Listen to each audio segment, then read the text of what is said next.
पश्चिम बंगाल मतदान पर प्रधानमंत्री नरेंद्र मोदी ने पोस्ट किया है, कहा है कि उत्साह के साथ लोग वोट करें। प्रधानमंत्री नरेंद्र मोदी की अपील, लोग अपने घरों से निकलें, वोटिंग राइट का इस्तेमाल करें और उत्साह के साथ वोट करें।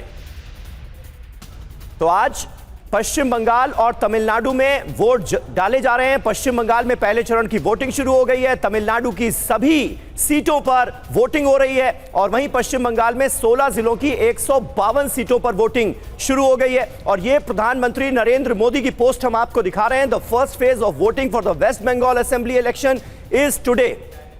I call upon all citizens to participate with full enthusiasm in this festival of democracy। लोकतंत्र के इस त्योहार में पार्टिसिपेट करें, पूरे उत्साह के साथ हिस्सा लें, अपने वोटिंग राइट का इस्तेमाल करें। यह कहा है पीएम मोदी ने खास तौर पर पश्चिम बंगाल में फर्स्ट फेज की वोटिंग से पहले उनकी तरफ से यह अपील की गई। और आइए सीधे आपको रविशंकर दत्ता, हमारे सहयोगी, इस वक्त मुर्शिदाबाद से हमारे साथ मौजूद हैं। मुर्शिदाबाद की भी 22 सीटों पर आज वोटिंग होनी है और एसआईआर का मुद्दा भी यहां जोर शोर से छाया रहा। जिस तरह से वोटर्स के नाम कटे, उस मुद्दे पर भी जमकर राजनीति होती हुई हमने देखी। रवि, इसका कितना असर वहां पर पड़ा है? इस वक्त वहां पर स्थिति क्या है, बताएं जरा। देखिए, इस वक्त मैं मुर्शिदाबाद के बहरमपुर में हूँ, एक बूथ में हूँ और आप देख सकते हैं सुबह सुबह जो लोग हैं वो यहाँ पे वोट देने के लिए पहुँच चुके हैं। आप देखिए, महिला का एक अलग लाइन है और यहाँ पे पुरुष का अलग लाइन है। लेकिन मुर्शिदाबाद एक ऐसा जगह है जहाँ सबसे ज़्यादा कॉन्स्टिट्यूएंसी है जो कि 22 है और उससे भी बड़ी बात है कि यहाँ पे संख्यालघु वोट जो है वो बहुत सारे कटे हैं एसआईआर में। आप देख सकते हैं लोग जो हैं सुबह सुबह यहाँ पे पहुँचे वोट देने के लिए। उनसे बात करते हैं, क्या लग रहा है, माहौल इस बार क्या है? माहौल भला है। अच्छा है। अच्छा है। अच्छा, ये जो एसआईआर हुआ, सब कुछ इतना कुछ हुआ मुर्शिदाबाद में, अच्छा हुआ? अच्छा हुआ। अच्छा हुआ। अच्छा, क्या लगता है? वही बात, एक ही बात। अच्छा हुआ एसआईआर। क्या लगता है दादा आप लोग? बढ़िया, सही है, सही है। एसआईआर अच्छा हुआ। अच्छा हुआ। अच्छा क्यों? अच्छा क्यों?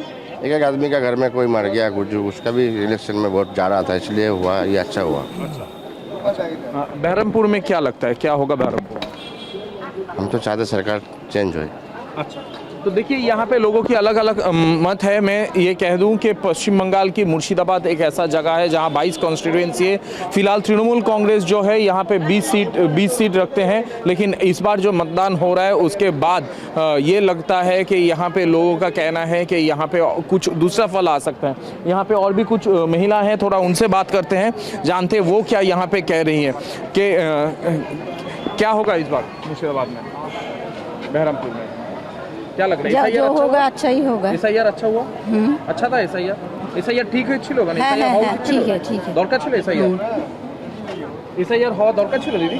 হ্যাঁ দরকার ছিল। মন কি মনে হয় এসআইআর দরকার ছিল হওয়া? সবকিছু দরকার ছিল, দরকার ছিল বলে তো জিনিসটা হয়েছে, ভালো হয়েছে। কেন অনেক মানুষের বোঝা গেছে কে ছিল কে ছিল না। কেন মরা মানুষের ভোট হতো, জীবন্ত মানুষের ভোট হতো, কে ভোট দিচ্ছে কে ভোট দেয়নি, এরকম হয়েছে। এটা ভালোই হয়েছে, আর কিছু হয়নি। এসআইআর ঠিকই আছে। দরকার ছিল, আধার কার্ডের দরকার আমাদের दौड़का हवा।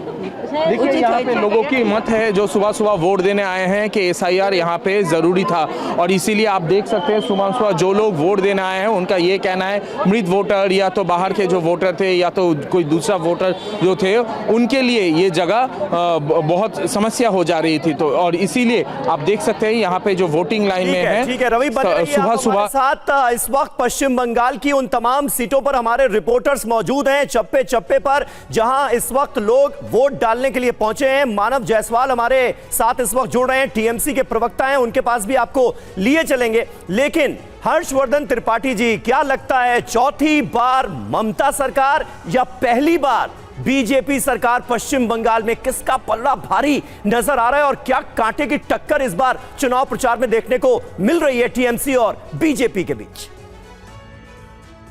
कि इस बार लगता है कि सारे रिकॉर्ड टूटेंगे वोटिंग के, क्योंकि एसआईआर की वजह से जो भी कमी कसर, डुप्लीकेसी, फर्जी वोट, बोगस वोट या जो भी रहा होगा तो वो सब साफ हो गया है। तो मैं ये उम्मीद करता हूं कि जो मतदान प्रतिशत होगा वो बंगाल का रिकॉर्ड होगा। वैसे भी वहाँ कोई कम तो हुआ नहीं था, कितना 82-83% तो पिछली बार भी हुआ था, तो ये रिकॉर्ड जाएगा। पहली बात तो ये है, तो अच्छी बात है, लोकतंत्र में इससे खूबसूरत कुछ है नहीं। दूसरा, जो बंगाल की स्थिति दिख रही है उसमें निश्चित तौर पर जो आपने आखिरी शब्द कहा और जिसको हम लोग टीवी की भाषा में बहुत इस्तेमाल करते हैं, एक बड़ी कांटे की टक्कर है। हाँ। तो कांटे की टक्कर इसलिए होती है क्योंकि किसी को समझ में नहीं आ रहा है कि कांटा तराजू का झुकेगा किधर। ये क्यों हो रहा है? क्योंकि पहली बार ममता बनर्जी की पार्टी रिएक्शन रही है, यानी वो एक्शन में नहीं है। जो कुछ बीजेपी करती है उसका रिएक्शन वो करती है। और अगर ध्यान में हो तो 2024 के चुनाव में जो भारतीय जनता पार्टी के बारे में कहा जाता था कि वो रिएक्शन नहीं हो गई, राहुल गांधी जो बोल रहे हैं उसके रिएक्शन में जवाब आ रहा है। जब ऐसे कोई पार्टी दिखने लगती है तो उसकी स्थिति कुछ कमजोर होती है। ममता बनर्जी चूंकि बहुत ताकतवर है, 75-80 सीटें तो ऐसी है जहां भाजपा कुछ भी कर ले उनको हरा नहीं सकती है, तो उनके लिए 152 में से, जैसे मैं कहता हूं कि बीजेपी को तो 116 पे लड़ना है, 109 ऐसे और 7 सीटें और जोड़ लीजिए, ये जो मुर्शिदाबाद और ये सब मुस्लिम बहुल सीटें हैं, उसको 152 पे लड़ना है।